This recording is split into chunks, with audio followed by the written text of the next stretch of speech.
Innal hamdalillah nahmaduhu wa nasta'inuhu wa nastaghfiruh wa na'udzu billahi min shururi anfusina wa min sayyiati a'malina. Man yahdihillahu fala mudhillalah wa man yudlil fala hadiyalah. Ashhadu an la ilaha illallah wahdahu la syarika lah wa ashhadu anna Muhammadan abduhu wa rasuluh. Ya ayyuhalladzina amanu taqullaha haqqa tuqatih wa la tamutunna illa wa antum muslimun. Ya ayyuhan nasu taqu rabbakumul ladzi khalaqakum min nafsin wahidah wa khalaqa minha zawjaha wa batha minhuma rijalan katsiran wa nisaa'a wattaqullaha alladzi tasaaluna bihi wal arham innallaha kana 'alaikum raqiba. Ya ayyuhalladzina amanu taqullaha wa qulu qawlan sadida yuslih lakum a'malakum wa yaghfir lakum dhunubakum wa may yuti'illaha wa rasulahu faqad faza fawzan 'azima. Amma ba'du fa inna asdaqal hadithi kitabullah wa khairal hadi hadi Muhammadin sallallahu alaihi wasallam wa syarral umuri muhdatsatuha wa kullu muhdatsatin bid'ah wa kullu bid'atin dhalalah wa kullu dhalalatin finnar. Ikhwan fid din rahimani wa rahimakumullah. Alhamdulillah, pada kesempatan di pagi hari ini kita bisa berjumpa dalam rangka untuk mendekatkan diri kita kepada Allah Subhanahu wa taala dengan salah satu wasilah yang mulia, yaitu thalabul ilmi. Dan orang-orang yang melangkahkan kakinya dalam rangka untuk menuntut ilmu, maka Allah akan memudahkan baginya jalan menuju surga. Sebagaimana Nabi sallallahu alaihi wasallam bersabda, "Man salaka tariqan yaltamisu fihi ilman sahalallahu lahu bihi tariqan ilal jannah." Rawahu Muslim.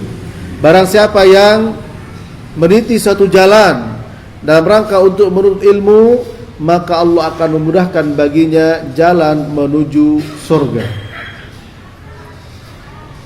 Dan yang dimaksud dengan al-ilmu, sebagaimana perkataan al-Imam Az-Zahabi, al-ilmu ma qala Allah wa qala ar-rasul wa qala sahabah laisa bitamwih. Yang dimaksud dengan ilmu adalah apa yang Allah firmankan, apa yang disabdakan Nabi sallallahu alaihi wasallam, dan apa yang menjadi keterangan para sahabat Rasulullah. Laisa bitamwih, bukanlah campur aduk antara hak dan batil. Ya. Al-Imam Syafi'i mengatakan kullul ulum siwal Qur'an mashghalatun illa al-fiqha illa al-hadith wal fiqh fid din. Semua ilmu selain Al-Qur'an adalah sesuatu yang menyibukkan, kecuali fikih dan ilmu hadis. Ya. Al-ilmu ma fihi qala haddatsana wa ma siwa dzaka waswasus syayatin. Yang dimaksud dengan ilmu adalah apa yang di dalamnya terdapat qala haddatsana, yaitu ilmu hadis. Di dalamnya terdapat haddatsana an fulan, haddatsana an fulan. Ya. Demikian para jemaah. Adapun selain itu merupakan bisikan asyaiton. Nah, di sini kita akan membahas satu pembahasan tema umum adalah bersabar di atas sunnah. Dan akan menjadi pembahasan kita pada kali ini adalah kedudukan as-sunnah dalam syariat Islam. Kedudukan as-sunnah dalam syariat Islam. Apa definisi as-sunnah? Ya, definisi as-sunnah kita lihat dari berbagai macam tinjauan. Kalau kita lihat dari pengertian yang diberikan oleh ulama hadis, bahwa as-sunnah merupakan sinonim dari hadis. Kalau kita lihat tinjauan dari ulama akidah, as-sunnah adalah akidah. Ya. Dan kalau kita lihat dari sisi ulama usul fikih mengatakan sunnah adalah ma yusabu fa'iluhu, ya, wala yu'aqabu tarikuhu, yaitu segala sesuatu yang apabila dikerjakan dapat pahala, jika ditinggalkan tidak berdosa. Lah, definisi sunnah seperti inilah yang sering terdengar oleh orang, tapi tidak dilihat dari sisi bagaimana ulama akidah mendefinisikan sunnah. Ya, seperti Al-Imam Al-Barbahari mengatakan sunnah itu Islam itu sendiri. Ya. Bahwa sunnah adalah Islam itu sendiri. Kemudian ulama hadis mengatakan adalah sunnah merupakan muradif, sinonim dari al-hadis. Nah, sekarang yang kita bahas adalah kedudukan as-sunnah, ya, dalam syariat Islam, yaitu kedudukan al-hadis. Apa hadis? Ulama hadis memberikan definisi kullu ma udifa ilan nabi sallallahu alaihi wasallam min qaulin aw fi'lin aw takririn aw sifatin khalqiyyah aw khuluqiyyah. Ya. Definisi hadis adalah segala sesuatu yang disandarkan kepada Nabi sallallahu alaihi wasallam, baik ucapan, perbuatan, ya, kemudian ketetapan diamnya Nabi atau sifat Nabi, baik itu sifat penciptaan beliau, khuluqiyah atau khuluqiyah perangai beliau, ya, atau bentuk-bentuk badan beliau, sifat bentuk badan seperti rambutnya, itu semua adalah sunnah. Nah, yang menjadi pembahasan kita adalah sunnah bagaimana yang didefinisikan oleh ulama hadis. Kedudukan sunnah dalam syariat Islam, yaitu kedudukan hadis dalam syariat Islam. Para ulama membagi ada 3 kelompok besar yang menolak sunnah. Ya, ada 3 kelompok besar yang menolak sunnah. Kelompok yang pertama adalah raddus sunnah mutlaqon, menolak as-sunnah secara mutlak. Ya, contohnya siapa? Contohnya adalah ar-Rafidhah, yaitu orang-orang Rafidhah.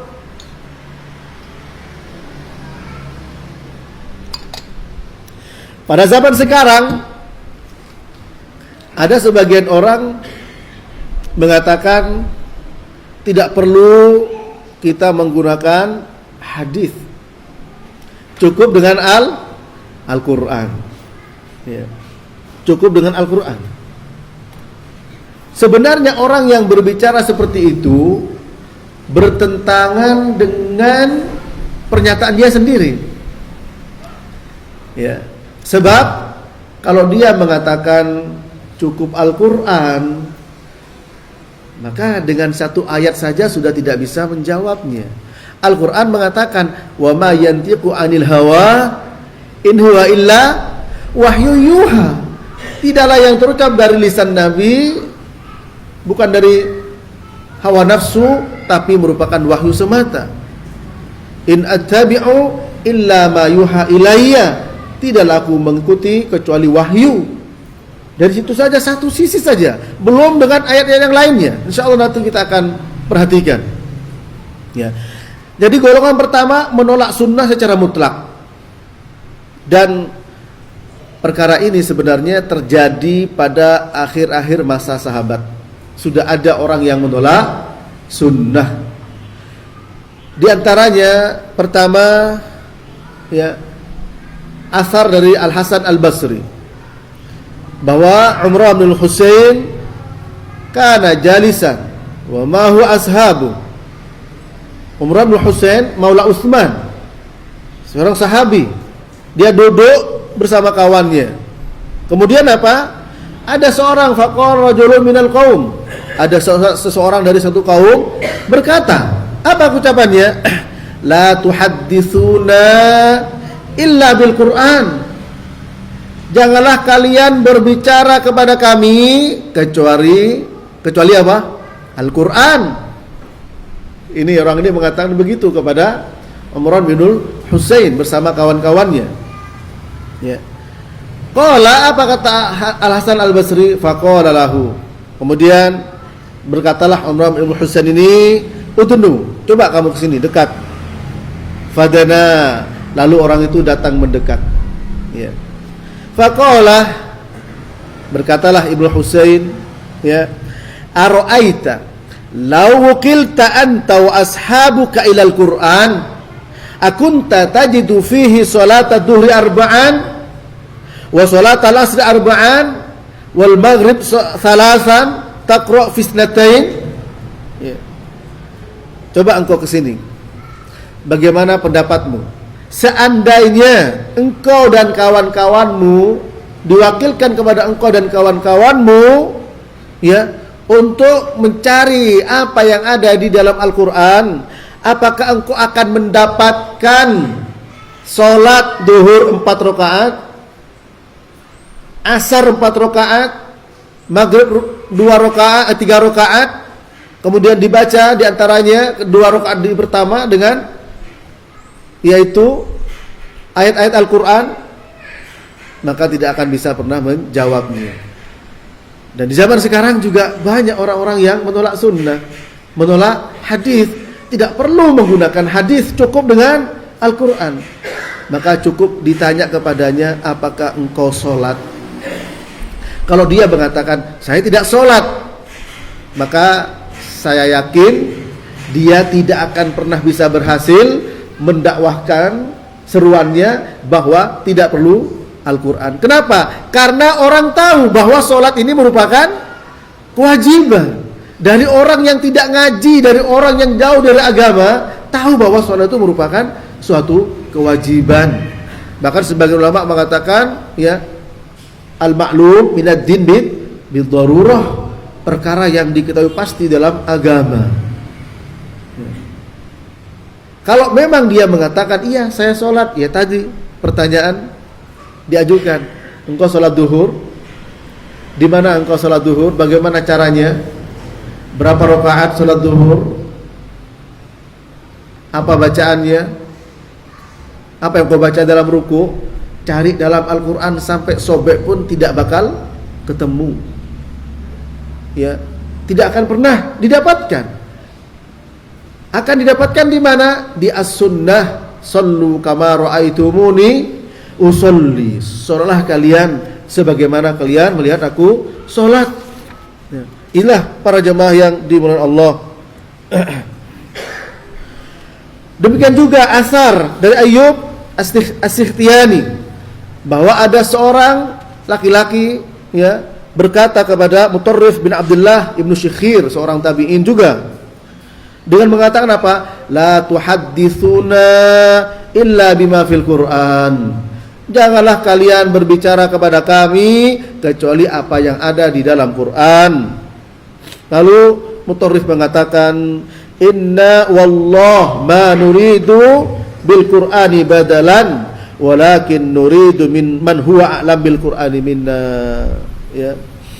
Mutarrif mengatakan, sesungguhnya demi Allah, kami tidak menghendaki, ya, gantinya Quran, namun yang kami kehendaki adalah orang yang alim, ya, orang lebih mengerti dari kami tentang Al-Quran. Jadi para jemaah yang dimuliakan Allah, sejak di akhir-akhir masa sahabat itu sudah muncul memang orang-orang yang tidak mau dengan sunnah, ya, tidak mau dengan Quran, terutama Rafidhah. Ya, kelompok pertama tadi yang menolak sunnah secara mutlak adalah Rafidhah. Kemudian di kelompok kedua yang menolak sunnah, ya, dari sisi khobar ahad, ya, jadi menolak hadis ahad, ya, karena hadis ahad tersebut mereka anggap yufidud dhon, Sebagian mereka menolak hadis ahad dari sisi akidah. Dari sisi akidah mereka menolak khabar ahad. Kalau dahulu contohnya Mu'tazilah, kemudian juga Ahlul Kalam dari kalangan Asy'ariyah, itu mereka menolak khabar ahad. Kalau sekarang ada siapa?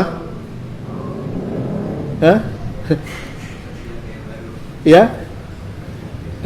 Di sini aja banyak benderanya. Tadi di jalan juga banyak. Yaitu Hizbut Tahrir menolak khabar ahad.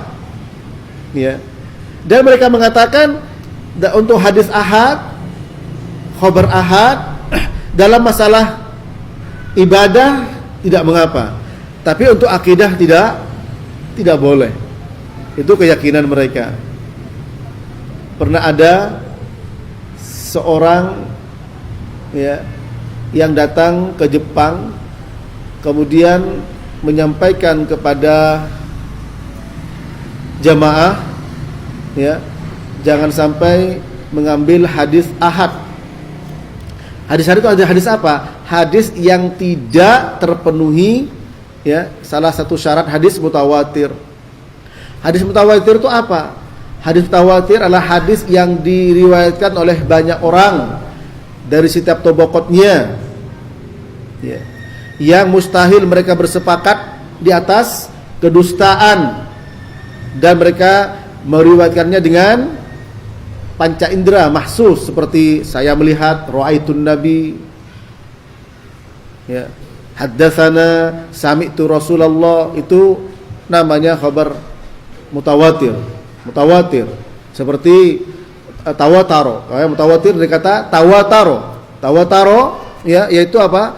Air hujan yang turun. Tawataro seperti air hujan turun terus menerus. Tawataro. Ya. Nah, ini khabar mutawatir yang meriwayatkannya karena banyak, ya, disebut mutawatir, seperti air hujan yang turun. Air hujan turun kan tetesan-tetesan. Ya. Nah, kalau khabar itu tidak memenuhi syarat mutawatir, maka dikatakan apa? Khabar ahad. Dan istilah mutawatir dan ahad, ya, di kalangan orang-orang salafus saleh di awal, di kalangan sahabat tidak dikenal. Itu mustalah istilah berikutnya. Sehingga kalau ada hadis yang sahih dari Nabi SAW, mereka sudah tidak ada pembicaraan. Abu Hanifah mengatakan, idza sahal hadis fahuwa madhabi. Kalau hadis itu sahih, itu pendapat saya. Imam Syafi'i juga demikian, idza sahal hadis fahuwa madhabi. Kalau hadis yang sahih, itulah pendapat saya. Nah, mereka mengatakan kalau khabar ahad dalam akidah tidak diterima, dalam sisi ibadah boleh. Nah, ketika seorang menyampaikan seperti itu, ada seorang pemuda mengatakan, wahai fulan, engkau kesini datang sendirian dan engkau menyampaikan perkara itu, berarti hadismu hadis ahad.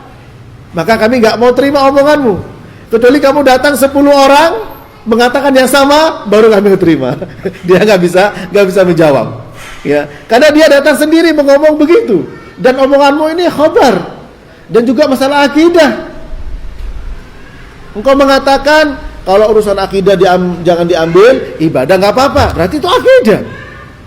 Dan engkau ngomong cuman sendiri. Kalau gitu kamu bawa 10 orang ngomong sama, baru teorimu, pernyataanmu kami terima. Bingung dia. Ya. Ya. Dan kalau kita lihat, kalau Syekh Albani memberikan satu jawaban hadis ketika kita tahiyat akhir, kita membaca doa di tahiyat akhir, ya, doa tersebut adalah hadis ahad yang mengandung doa berlindung kepada azab. Allahumma inni a'udzubika min azabi jahannam wa adzabil qabr wa min fitnatil mahya wal mamat wa min syarri fitnatil masiihid dajjal. Berdoa kepada Allah berlindung dari apa? Dari jahannam, azab kubur, fitnah dajjal, semua akidah. Dan dibaca ketika sholat, dan sholat merupakan ibadah. Bagaimana kalau engkau tidak meyakini, ya, akidah yang diambil dari khabar ahad, tapi engkau gunakan dalam ibadah doa? Jadi engkau berdoa dengan sesuatu yang tidak engkau yakini, tentu ini satu hal yang tidak bisa diterima oleh akal anak kecil pun. Bagaimana? Ya Allah, aku berlindung pada engkau dari adab kubur, tapi saya nggak percaya adab kubur, misalnya begitu. Maka semuanya apa? Kebingungan para jamaah. Ya. Kemudian yang ketiga, kelompok yang ketiga, yaitu menolak khobar ahad, ya.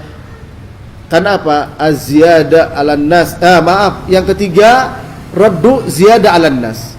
Yang pertama tadi menolak hadis mutlak seperti Rafidhah. Alasannya Rafidhah apa? Karena sebagian besar sahabat itu kafir, murtad, sehingga enggak terima, waliyadzubillah. Iya. Kemudian yang kedua tadi menolak khabar ahad seperti Mu'tazilah. Kemudian yang ketiga adalah menolak az-ziyadatu 'alan nas, yaitu tambahan atas nas. Tambahan atas nas, ya, seperti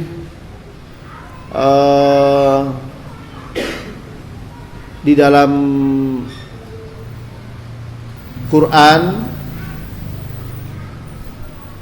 kalau ada orang berzina itu dicambuk berapa kali?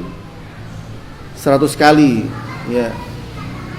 Az-zani waz-zaniyatu fajliduhuma mi'ata jaldah. Ya. Laki-laki dan perempuan yang berzina, dia belum menikah, dicambuk 100 kali.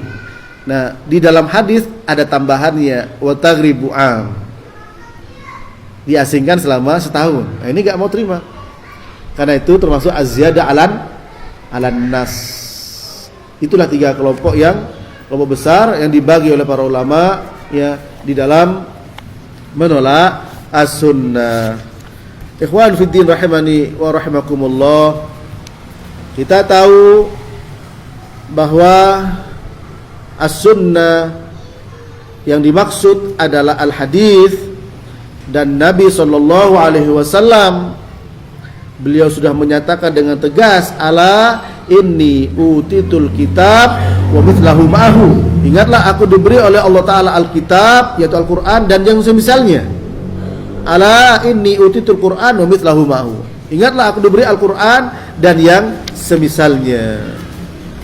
Pembahasan kita saya ambil dari buku tulisan Ustadz Yazid, Al-Ustadz Al-Fadil Yazid bin Abdul Qadir Jawaz, hafizahullah ta'ala, dan beliau banyak tulisannya yang bermanfaat bagi kaum muslimin, siapapun dia kalau mau membacanya, ya, suka atau tidak suka, kalau mau membacanya. Karena apa? Kandungannya, ya, dari sisi ilmu, ya, dan orang-orang tidak bisa untuk menolaknya. Semoga Allah Subhanahu wa taala memberikan keberkahan, ya, kepada ilmu beliau dan juga dakwahnya. Pembahasan yang pertama adalah definisi as-sunnah, ya. Definisi as-sunnah. As-sunnah secara bahasa dari kata sanna yasinnu wa yasunnu. Sannan fahuwa masnunun wa jam'uhu sunan. Sannan amru ay bayyanahu, ya. Sanna, makna yang pertama secara bahasa dari kata sanna yasinnu wa yasunnu, sannan fahuwa masnun, jamaknya sunan, ya. Kalau ada sunan, ya, maknanya adalah sannal amru ay bayyanahu, menjelaskan, menerangkan, ya. Wa sunnah as-sirah wat tabi'ah wat tariqah. Yang kedua secara bahasa maknanya sunnah adalah as-sirah, sirah, perjalanan, ya. At-tabi'ah, tabiat. At-tariqah, jalan, ya. Jadi makna pertama sunnah adalah menerangkan, sannal amra ay bayyanahu. Yang kedua makna sunnah adalah sirah, tabiat, tariqah, jalan.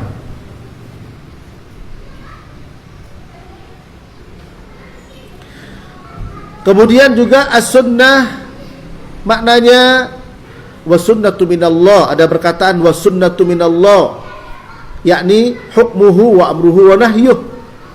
Sunnah itu dari Allah, artinya hukum, perintah dan larangan. Jadi maknanya kalau sunnah dari Allah, maknanya hukum, perintah dan larangan datang dari Allah Subhanahu wa taala. Di dalam hadis, makna sunnah secara bahasa terdapat dalam hadis Nabi sallallahu alaihi wasallam, yaitu hadis riwayat Imam Ahmad, Imam Muslim, ya, dari sahabat Jarir bin Abdullah. Nabi bersabda, "Man sanna fil islami sunnatan hasanatan falahu ajruha wa ajru man amila biha ba'dahu min ghairi an yanqusa min ujurihim syai'un." Yang maknanya, barang siapa memberi teladan, man sanna fil Islam, contoh perbuatan yang baik dalam Islam, ia akan mendapatkan pahala perbuatan tersebut serta pahala orang yang mengikutinya sampai hari kiamat tanpa mengurangi pahala mereka sedikit pun. Ya, hadis ini berkaitan dengan seorang sahabat ketika dia memberi harta untuk orang-orang yang kelaparan, bersedekah dengan kormanya.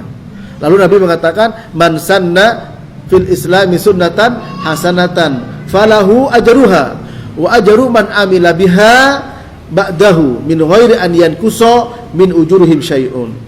Barang siapa yang memberi contoh perbuatan, ya, memberi contoh perbuatan, itu maknanya di sini memberi jalan, memberi tuntunan yang baik, maka apa? Dia akan mendapatkan pahala dan pahala orang yang mengerjakannya tanpa dikurangi sedikit pun.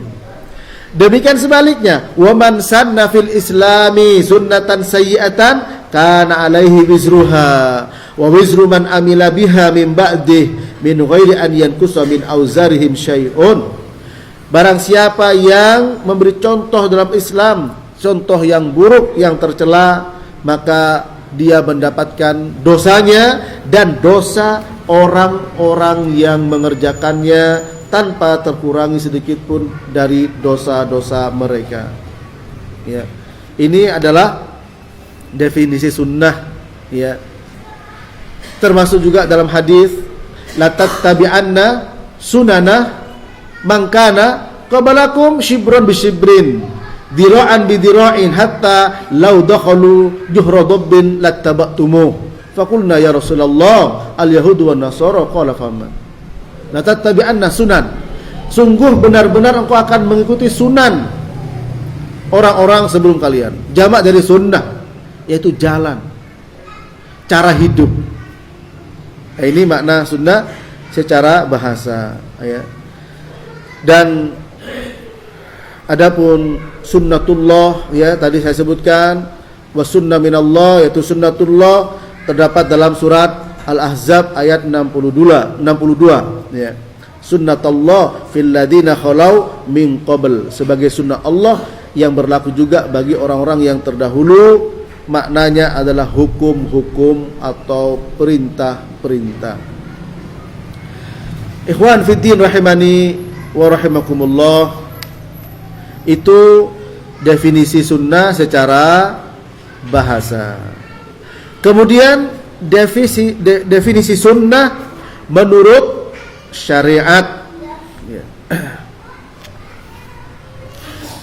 Definisi sunnah menurut syariat atau sesuai dengan istilah sebagaimana yang ditetapkan oleh ulama hadis, yaitu apa? Sinonim atau muradif dari hadis. Apa itu? Segala sesuatu yang disandarkan kepada Nabi, baik ucapan, perbuatan, diamnya Nabi, atau sifatnya Nabi, baik sifat khalqiyah atau sifat khuluqiyah. Sifat khalqiyah adalah sifat badan beliau, rambutnya beliau, warna kulit beliau, atau sifat-sifat perangai beliau penyabar, ya. Itu semua yang membicarakan itu, ya, maka itu namanya sunnah, namanya hadis, ya. Itu definisi sunnah secara istilah, ya, secara syar'i. Nah, oleh karena itu para jemaah yang dimuliakan Allah, di dalam kita memahami makna sunnah, ketika kita mengatakan kepada seseorang supaya tidak timbul kerancuan, ya, maka tentu harus ada penjelasan makna sunnah. Sebab ketika orang disebutkan sholat berjamaah ke masjid, itu kan sunnah. Ketika dikatakan yang lainnya itu kan sunnah. Sunnah itu kalau dikerjakan dapat pahala, kalau ditinggal tidak berdosa, ya. Padahal kalau kita lihat definisi sunnah, ya, menurut ulama hadis, segala sesuatu yang disandarkan kepada Nabi, baik ucapannya seperti apa? Seperti Umar mengatakan, sami'tu Rasulullah sallallahu alaihi wasallam yaqul innamal a'malu binniyat, itu ucapan. Perbuatan, ya, seperti Abu Hurairah mengatakan, ra'aitu an-nabi sallallahu alaihi wasallam yatawaddau mithla wudu'i hadza. Juga perkataan Utsman, aku melihat Rasulullah wudu seperti wuduku ini, berarti perbuatan. Atau takrir, diamnya Nabi, ya. Nabi diam, mendiamkan sesuatu. Seperti Nabi tidak mau makan daging biawak, tapi ada orang mau makan daging biawak, Nabi tidak melarangnya, diam. Itu sunnah, ya. Atau riwayat menjelaskan tentang bagaimana bentuk fisik Nabi, ya. Beliau tidak tinggi, tidak pendek. Rambutnya, bagaimana rambutnya, bagaimana kulit, itu semua adalah yang disandar kepada Nabi adalah sunnah. Nah, ucapan, perbuatan, dan diamnya beliau, lihat di sini, ucapannya banyak. Seperti la yashrabanna ahadukum qa'iman, janganlah di antara kalian minum dalam keadaan berdiri, ucapan, ya. Adanya ucapan, ada perintah, ada larangan, dan itu hadis, dan itu sunnah. Sehingga kaitannya antara makna sunnah yang banyak dipahami masyarakat, bahwa sunnah itu apabila dikerjakan dapat pahala, ditinggal tidak berdosa. Padahal yang namanya sunnah, kalau ucapan, ada ucapan perintah, ada ucapan larangan. Maaf, salah satu contohnya apa? Ya, maaf, urkhul liha wa qasus syawarib wa khaliful majus. Ini perintah, irkha, urkhu fi'il amr, yaitu biarkan jenggot terurai, kumis dirapikan, kemudian apa? Menyelisilah orang-orang Majusi. Nah, dikatakan sunnah. Nah, sunnah ucapan yang mengandung perintah. Maka sunnah juga ada yang wajib. Sunnah yang wajib, sunnah yang haram, sunnah yang makruh, sunnah yang mubah, sunnah yang mustahab, yang sunnah. Ya. Karena apa? Karena sunnah itu sendiri, itu hadis itu sendiri. Sunnah itu adalah Islam itu sendiri. Dan hukum dalam Islam ada berapa hukum? Ada 5. Wajib, sunnah, mustahab, kemudian makruh, haram, makruh, mubah. Nah, kalau kita lihat sabda Nabi, ya, ada tidak lepas dari perkara-perkara hukum yang 5 ini. Sabda Nabi, perbuatan Nabi, dan diamnya Nabi. Ya. Ada larangan, ada perintah. Perintah ada yang wajib, ada yang mustahab. Larangan ada yang haram, ada yang makruh.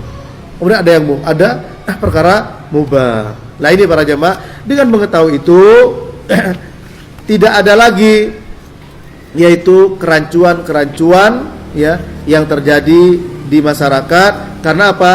Karena banyak mereka mengartikan sunnah, tapi sunnah yang dimaksud adalah definisi yang dibawa oleh ulama usul fikih, ya, yaitu ma yusabu fa'iluhu wa la yu'aqabu tarikuhu, ya, yang mendapat pahala bagi yang mengerjakannya dan tidak berdosa bagi yang meninggalkannya, ya. Kemudian para jemaah yang dimuliakan Allah,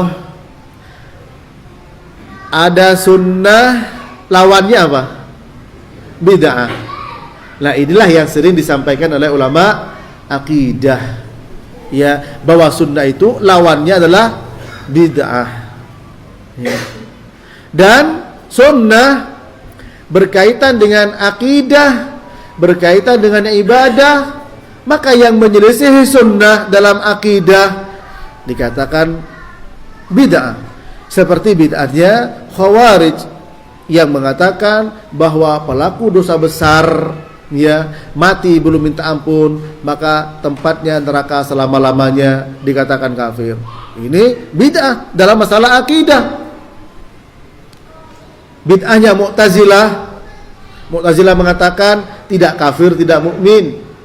Al-manzilah fil manzilah baina al-manzilatain, memiliki dua kedudukan, tapi toh akhirnya sama juga dengan Khawarij, tempatnya kekal dalam neraka. Bid'ahnya Rafidhah, bid'ahnya Qadariyah dalam masalah takdir, Jabariyah dalam masalah takdir, ini semua bid'ah akidah, ya. Dan juga bisa bid'ah dalam masalah ibadah, itu semua tidak sesuai dengan sunnah. Bid'ah dalam ibadah yang tidak ada tuntunan dari Nabi sallallahu alaihi wasallam, tidak ada tuntunan dari Nabi sallallahu alaihi wasallam. Al-Imam Al-Barbahari, ya, mengatakan dalam kitabnya Syarhus Sunnah, as-sunnah huwal Islam wal Islam huwas sunnah.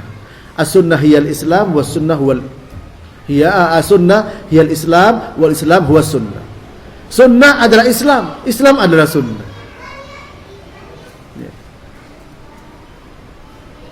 Kalau ada perkataan sunnah lawannya adalah bid'ah, maknanya adalah bahwa segala sesuatu yang tidak sesuai dengan ajaran Islam, maka itu adalah bid'ah. Bid'ah bisa dua, bid'ah dalam masalah akidah dan bid'ah dalam masalah ibadah. Bid'ah dalam masalah akidah bisa, ya, mukaffirah, bisa ghairu mukaffirah. Bid'ah juga dalam bisa mukaffirah, bisa ghairu mukaffirah, bisa mengkafirkan dan bisa juga tidak mengkafirkan, ya. Dan maaf di sini kalau ada orang mengatakan sesuatu atau memiliki keyakinan sesuatu yang membawa kepada kekufuran, belum tentu orangnya kafir, ya. Tidak mudah dan tidak boleh kita mudah untuk menghukumi orang dengan kafir.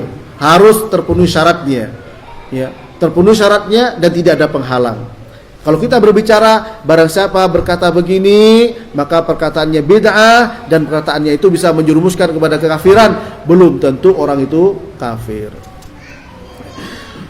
Pembahasan sunnah dan bid'ah, ya, bahwa sunnah adalah apa saja yang disyariatkan oleh Rasulullah itu sunnah dan lawannya bid'ah. Apa itu bid'ah? Di mana setiap orang kadang juga alergi mendengar kata-kata bid'ah. Padahal kata-kata bid'ah itu adalah muncul dari lisan Rasulullah sallallahu alaihi wasallam. Apa kata Nabi, ya, man ya'ish minkum fasayara ikhtilafan katsira fa alaikum bisunnati wa sunnatil khulafa'ir rasyidin al mahdiyyin tamassaku biha wa addu 'alaiha bin nawajil wa iyyakum wa muhdatsatil umur fa inna kulla muhdatsatin bid'ah wa kullu bid'atin dhalalah wa fi riwayah wa kullu dhalalatin finnar. Orang yang hidup sepeninggalku nanti di antara kalian, mereka akan melihat perselisihan yang sangat banyak. Maka hati-hatilah dari perkara yang baru. Maka berpegang teguhlah kepada sunnahku dan sunnah khulafar rasyidin, dan berhati-hatilah dengan perkara yang baru, karena perkara yang baru adalah bid'ah dan setiap bid'ah sesat. Dalam riwayat yang lain, setiap kesesatan tempatnya di neraka. Ini muncul dari lisan Nabi, kata-kata bid'ah. Adapun mengatakan dia ahlul bid'ah itu juga tidak boleh sembarangan, kita harus hati-hati. Ya. Sebagaimana dijelaskan oleh Syekh Ali Hasan Al-Halabi dalam kitabnya Usulul Bid'ah, ilmu usulul bid'ah. Ilmu pokok-pokok tentang perkara yang berkaitan dengan bid'ah. Untuk mengatakan sesuatu dengan bid'ah harus dengan ilmu. Lebih-lebih menghukumi orang sebagai ahlul bid'ah harus dengan ilmu. Tidak boleh kita menghukumi sembarangan. Hati-hati. Ya. Nah sekarang apa itu bid'ah? Bid'ah itu apa definisinya? Di mana di sini lawan dari sunnah. Ya. Bid'ah definisi secara bahasa adalah asy-syai' al-mukhtara' ala ghairi mithalin sabiq. Sesuatu yang baru yang tidak pernah ada contohnya. Ini secara bahasa. Seperti ini secara bahasa adalah ya bid'ah secara bahasa. Makanya kadang ada orang yang salah paham, sedikit-sedikit bid'ah. Ya sudah kalau memang begitu naik haji pakai onta saja. Karena dulu orang naik onta, ya nggak nyampe, ya mati di jalan kalau kita dari sini naik onta. Ya. Maksudnya bid'ah secara bahasa. Ya. Adapun bid'ah secara istilah adalah apa? Segala sesuatu yang dilakukan dalam rangka mendekatkan diri kepada Allah dan Nabi tidak memberikan contoh, itu namanya bid'ah secara istilah. Ya. Oleh karena itu apa? Nabi bersabda, "Man amila amalan laisa alaihi amruna fahuwa raddun." Barang siapa beramal tidak ada contoh dari kami, maka tertolak. Salat, Nabi sudah mengatakan sallu kama ra'aitumuni usolli. Haji, Nabi bersabda khudu anni manasikakum. Dan kalau kita menambah-nambah, itulah namanya perbuatan bid'ah. Pepatah Arab mengatakan, yaitu az-ziyadatu fil kamal nuqsan. Menambah sesuatu kepada yang sudah sempurna merupakan suatu kekurangan, yaitu aib. Suatu hal yang aib. Ya misalkan ada anak yang lahir dengan 2 kepala, kembar siam, apakah kita mengatakan, wah anak bapak hebat kepalanya 2? Ya, pasti bapaknya akan marah. Kalau perlu disebut sama bapaknya. Ya, jangankan dengan 2 kepala, dengan jari 6 saja misalkan, bidannya akan mengatakan bahwa anak bapak sehat, tapi sayang jarinya tambah 1. Sayang, kenapa? Karena yang sempurna adalah 5. Agama sudah sempurna, menambah-nambah agama, ya berarti apa? Bukan tambah baik, menjadi aib. Dan kalau orang mengatakan masih kurang begini, harus begitu, ya kata Imam Malik apa? Manibtada'a fil islami bid'atan yaraha hasanatan fa innahu za'ama anna Muhammad qad khana risalah. Barang siapa yang melakukan atau berbuat suatu bid'ah dalam Islam dan dia anggap baik, bukankah begini baik, bukankah begitu baik, ya tujuannya ibadah kepada Allah dan tidak ada contoh dari Nabi SAW. Maka apa? Orang yang menganggap begitu, kata Imam Malik, berarti dia telah menganggap Nabi Muhammad itu berkhianat kepada agama Islam, alias tidak menyampaikan semuanya. Abdullah ibnu Umar mengatakan, kullu bid'atin dhalalah wa in ra'ahan nasu hasanah. Setiap kebid'ahan itu kesesatan meskipun orang melihatnya dan menganggapnya baik. Ini perkataan dari Abdullah ibnu Umar. Ya. Al-Imam Mustafi juga demikian. Man istahsana faqad syar'a. Barang siapa menganggap baik berarti dia buat syariat. Jadi tidak main-main para jemaah. Kalau kita menambah sesuatu dalam agama kita, Saya yakin seandainya nanti saya ajak saudara, coba bapak dan ibu sekalian, saudara sekalian, nanti sholat duhur kita ini biar pahalanya bertambah, ya. Kita sholat duhur 6 rakaat, lumayan nambah 2 rakaat. Kira-kira apa yang antum jawab? Mungkin tidak dijawab, langsung saya dipegang di borgol, ya, dibawa ke polisi, membawa ajaran sesat. Kenapa? Karena kita semua tahu bahwa duhur 4 rakaat. Semua tahu. Nah, ternyata masih banyak yang kita belum tahu bahwa itu bagian agama atau bukan. Dan biasanya kalau kita itu yang penting tulisannya tulisan Arab, bacaannya bacaan Arab, sudah dari Islam. Ya, setelah dilihat ternyata apa? Jimat, raja. Raja anti peluru, anti bacok. Wah sudah, ini sakti, ini wali Allah. Ya, wali Allah tapi gak sholat. Wali Allah gak puasa. Ditanya sholat di mana pak? Oh, kalau saya sholatnya di Mekah. Padahal waktu di Mekah Jumatan belum. Kita keluar di sana belum sholat, masih tidur, masih bedanya 4 jam. Nah ini para jemaah yang dimuliakan Allah. Ya, maka kita di dalam beribadah, ya, al aslu fil ibadah al man'u. Kaidahnya apa? Hukum asal ibadah itu terlarang kecuali yang disyariatkan. Ya, kecuali yang disyariatkan. Al ibadah makna asal bahasanya ada al khudu' wat tadhallul. Ibadah itu maknanya merendahkan diri dan menghinakan diri, tunduk. Itu ibadah. Maka tentunya setiap orang tidak mau dirinya untuk merendahkan diri, ya, itu sebagaimana dikatakan Al-Imam Al-Qurtubi, al-khudu' wat tadhallul, merendahkan diri dan menghinakan diri. Tentu kita tidak mau merendahkan diri dan menghinakan diri kecuali kepada Allah Subhanahu wa taala. Oleh karena itu orang yang melakukan ibadah namanya abdun. Dan kata abdun enggak boleh disandarkan kecuali kepada Allah, Abdullah, Abdul Aziz, enggak boleh Abdul Ka'bah. Dan ada di Jawa, ya, namanya abdi. Abdi apa? Ya, di dalam. Gimana jalannya? Nyesot. Karena merasa rendah. Oleh karena itu, setiap kita tidak mungkin mau merendahkan diri. Kenapa harus merendahkan diri kepada sesama makhluk? Ya.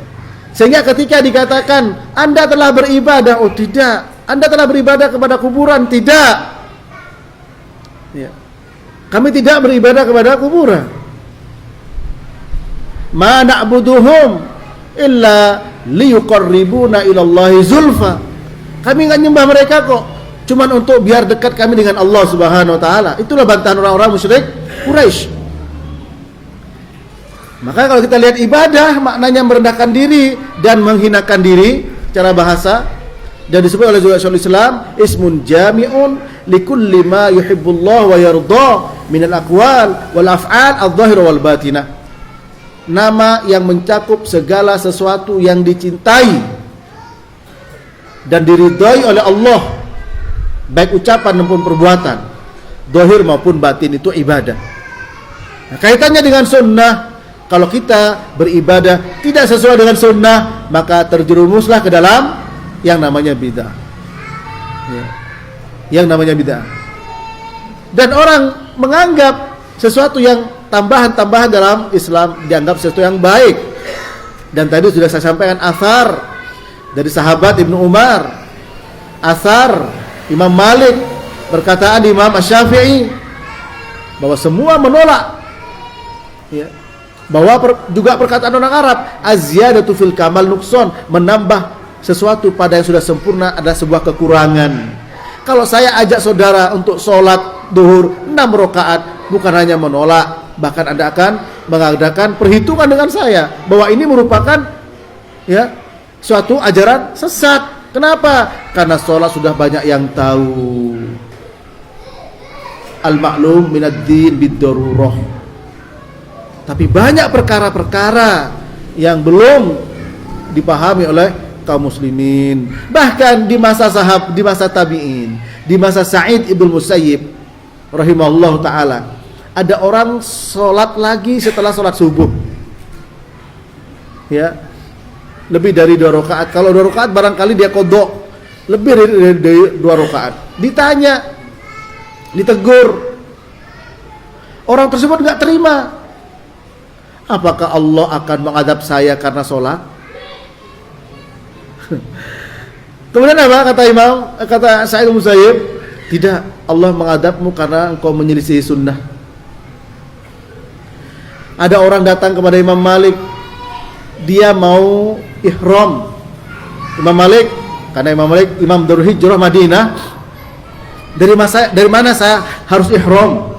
Kata Imam Malik, kalau di Madinah Dzul Hulaifah, mikotnya di Dzul Hulaifah, di Bir Ali.